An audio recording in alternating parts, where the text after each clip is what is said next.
Hello everyone. मैं आप सभी का स्वागत करती हूँ मेरे इस चैनल में जिसका नाम है स्टडी विथ एटी मैम। तो चलिए बिना टाइम वेस्ट करे आज का वीडियो हम स्टार्ट करते हैं। आज के वीडियो में हम बात करेंगे ग्रेड 11th के बिगनिंग के बारे में। जैसा कि आप जानते हैं 10th क्लास पास करने के बाद स्टूडेंट के दिमाग में हमेशा एक क्वेश्चन चलता रहता है, what next after 10th board result. तो क्या आप भी सोच रहे हैं कि अब क्या करूं, कैसे करूं, कौन सी स्ट्रीम सिलेक्ट करूं जो मेरे फ्यूचर के लिए करेक्ट डिसीजन हो।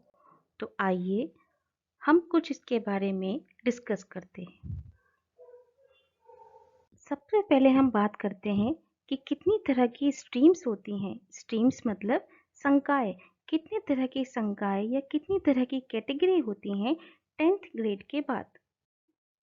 तो 10वीं कक्षा के बाद 3 तरह के संकाय यानी 3 तरह की स्ट्रीम्स होती हैं, जिसमें से सबसे पहले यहाँ हम ले रहे हैं साइंस स्ट्रीम।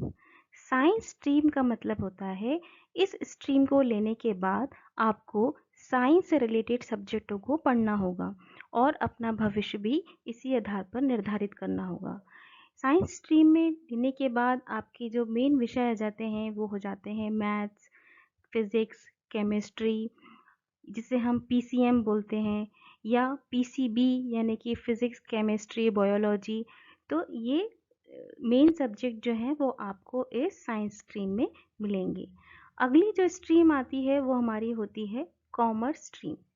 कॉमर्स स्ट्रीम मतलब इस स्ट्रीम को लेने के बाद आप व्यापार यानी कि बिजनेस के बारे में पढ़ेंगे, कैसे बिजनेस किया जाता है और किस तरह के अकाउंट्स बनाए जाते हैं, या भविष्य में आप एक बिजनेसमैन बनना चाहते हैं या आपका कोई पुश्तैनी बिजनेस है आप उसी को कंटिन्यू करना चाहते हैं, तो आपके लिए कॉमर्स स्ट्रीम बहुत ही बढ़िया रहेगा।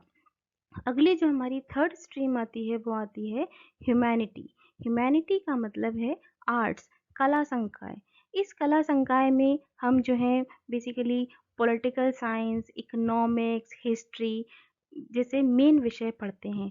और इन विषयों को लेने के बाद यानी कि इस स्ट्रीम को लेने के बाद और इन विषयों को पढ़ने के बाद आप जो है प्रशासनिक सेवा में जा सकते हैं। और जिन बच्चों को प्रशासनिक सेवा में जाना है यानी एडमिनिस्ट्रेटिव पोस्ट पे जाना है, वो इस तरह की स्ट्रीम को ही अपने 11th क्लास से सिलेक्ट करते हैं। आप अब भी कंफ्यूज्ड हैं कि मैं क्या करूं, कैसे करूं, कौन सी स्ट्रीम को सिलेक्ट करूं, मेरे लिए क्या सही होगा और क्या गलत होगा, कौन सी स्ट्रीम मेरे लिए सही होगी। So there are the some points that you have to remember when you are selecting your stream.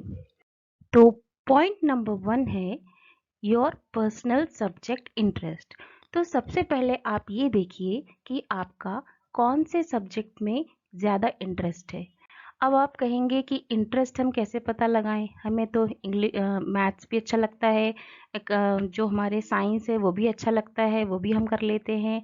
तो इंटरेस्ट का पता लगाने के लिए आपको ये ध्यान देना होगा कि ऐसा कौन सा सब्जेक्ट है जिसे आप बार बार करना चाहते हैं, यानी कि प्रॉब्लम्स के आने के बाद, प्रॉब्लम को फेस करने के बाद भी आप उसी विषय को, उसी सब्जेक्ट को बार बार करने की इच्छा रखते हैं। जैसे मैं एक एग्जांपल दे रही हूँ, जैसे कि एक मैथ्स का क्वेश्चन है।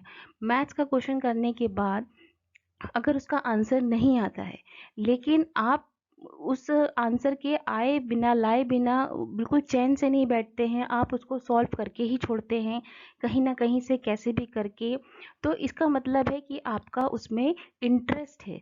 ऐसे ही हम साइंस ले लें, ऐसे ही हम इकोनॉमिक्स ले लें, यानी ऐसे सब्जेक्ट जिसको आप किसी भी कीमत पर यानी कितनी भी प्रॉब्लम्स के आने के बाद आप बार बार करते हैं, तो उससे ये पता चलता है कि आपका उस सब्जेक्ट में पर्टिकुलर इंटरेस्ट है। तो ऐसे सब्जेक्ट को का इंटरेस्ट जो है वो आप अपनी एक डायरी में, नोटबुक में लिख लें कि इस सब्जेक्ट में मुझे बहुत इंटरेस्ट आता है। दूसरा पॉइंट हम लेते हैं analysis of your previous performance.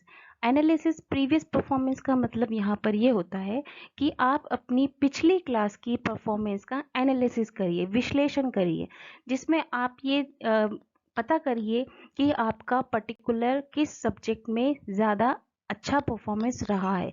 यानी कि ऐसा आप देख सकते हैं कि थ्योरी में आपका अच्छा परफॉर्मेंस रहा है या न्यूमेरिकल्स में अच्छा परफॉर्मेंस रहा है।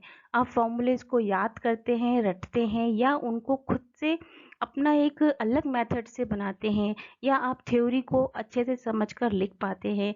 तो इससे आपको ये डिसीजन लेने में आसानी होगी कि आप जो है थ्योरी सब्जेक्ट पे ज़्यादा फोकस करेंगे कि न्यूमेरिकल्स पे। अगर आपका इंटरेस्ट थ्योरी पे जाता है तो फिर आप ह्यूमैनिटीज़ ले सकते हैं, क्योंकि ये पूरा थ्योरेटिकल होता है।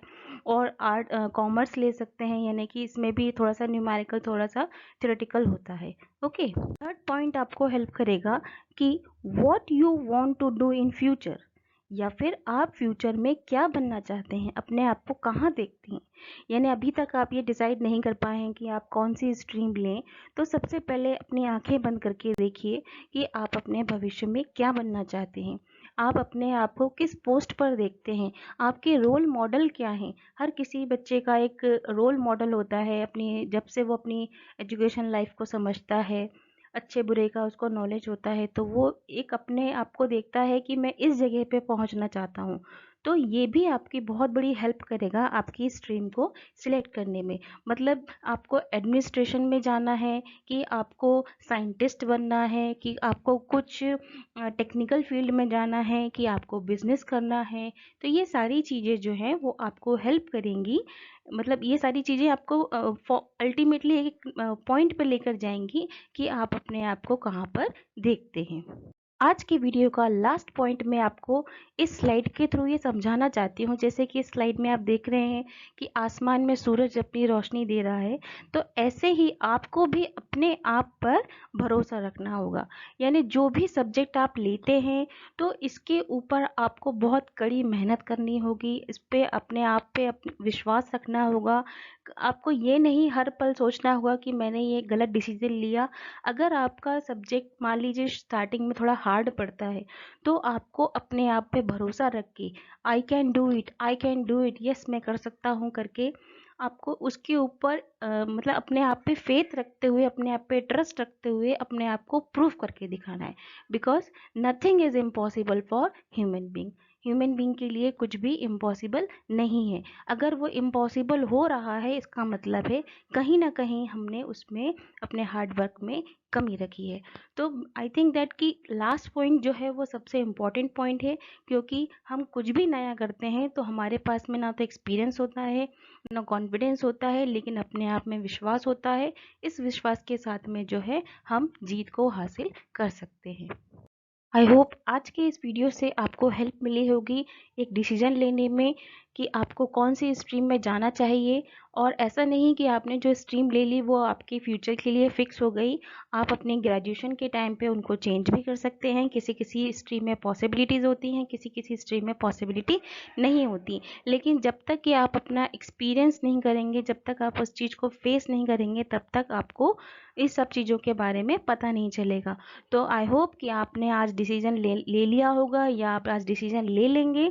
तो इसी तरह की इंटरेस्टिंग वीडियो को देखने के लिए लाइक करिए, शेयर कीजिए और सब्सक्राइब कीजिए मेरा चैनल। और अगले ही नेक्स्ट वीडियो में, इंटरेस्टिंग वीडियो में आपसे फिर मिलूंगी। धन्यवाद। तब तक के लिए थैंक्स फॉर वॉचिंग।